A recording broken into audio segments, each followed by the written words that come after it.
কেমন করে ছেঁচা দেবে বলে দাও। এরকম করে মা ছেঁচা দিয়ে দেয়। সরি মা, আর করবো না। হ্যাঁ দেখো মিঠি, দেখো দুষ্টুমি করছে।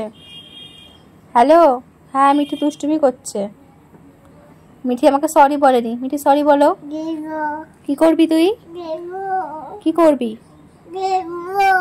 বাবাকে আমি ভিডিও কল সব দেখিয়ে দিচ্ছি, সব বলে দিচ্ছি। এটা কি করবো? খুলে দেবো?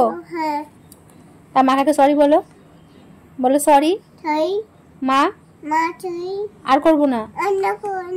ঠিক আছে আগে মা কেমন করে ছেঁচা দেবে বলে দাও। এরকম করে মা ছেঁচা দিয়ে দেয়। ঠিক আছে, দুষ্টুমি করলে মা অমন করে ছেঁচা দিয়ে দেবে। ঠিক আছে, মনে যেন থাকে। আবার দুষ্টুমি করছে, মা কিন্তু ছেঁচা দেবো না, পিট্টু দেবো কিন্তু।